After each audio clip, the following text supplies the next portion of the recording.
আসসালামু আলাইকুম রহমতুল্লাহি ওয়া বারাকাতুহু। ফ্যামিলি ফিশিং অ্যান্ড এন্টারটেনমেন্ট থেকে আপনাদেরকে জানাই শুভেচ্ছা এবং অভিনন্দন।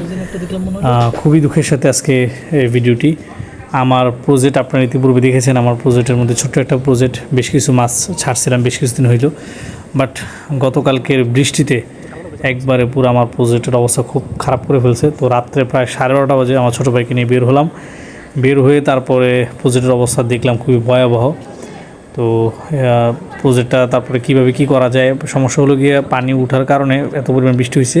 তো সাইড দিয়ে বেশ উঁচু একটা জায়গা ছিল, সেই উঁচু জায়গাটা ভরে গিয়ে দেওয়ালের অপোজিট পাশে আপনার পানি চলে যেতেছে, যার ফলে আমার বেশ কিছু মাছ হয়তো চলে গেছে। তো তাড়াতাড়ি করে উড়াতাড়া করে একটা জাল ছিল আগেরই, ওই জালটা আনে ওখানে আর কি ফিটিং করলাম। তো খুব খারাপ লাগলো দেখে, কারণ অনেক কষ্ট করলাম এটার জন্য। আসলে কল্পনা করতে পারিনি যে এইভাবে মাছগুলো হবে, কারণ মাছগুলো যদি বের হয়ে যেয়ে থাকে তাহলে খুবই দুঃখজনক, খুবই কষ্টকর। তবে আমার মনে হয় অনেকগুলো মাছ বের হয়ে গেছে।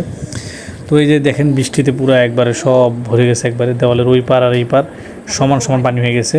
এখন সমস্যা হলে গেছে যদি এই দেওয়ালটা যদি পড়ে যায়, এই দেওয়ালটা কিন্তু একবার নরম হয়ে আছে, পড়ে গেলে কিন্তু আমার এই প্রজেক্টের একবারে পুরা অবস্থা খারাপ হয়ে যাবে।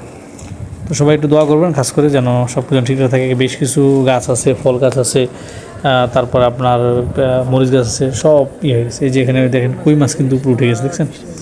এই দেখেন কই মাছ উপরে উঠে গেছে, ওগুলো কিন্তু আমাদের ছাড়া কই, ঠিক আছে? তার মানে এখান থেকে অনেকগুলো মাছ চলে গেছে, এবং অনেকগুলো মাছ, কারণ যেগুলো একবার উপরে উঠে গেছে সেগুলো হয়তো ইঁদুর টিঁদুরগুলো খাইয়ে ফেলবে। তো যাই হোক, সবাই একটু দোয়া করবেন খাস করে, যেন প্রজেক্টের মাছগুলো যেন থাকে। আর যদি ইনকেস কোনো অঘটন ঘটে যায়, অলরেডি ঘটে গেছে বেশ কিছু জায়গায়, তারপরও আশাবাদী যে কিছু থাকবে। বাট যদি একবারে টোটালি অঘটন ঘটে যায় তাহলে তো আর কিছু করার নেই। সবাই ভালো থাকবেন, সুস্থ থাকবেন, দোয়া করবেন। আর যারা বৃষ্টি হইতেছে বিভিন্ন জায়গায় অনেক সমস্যার মধ্যে আছে, আল্লাহ তাআলা সবাইকে দয়া করুক, আমিন।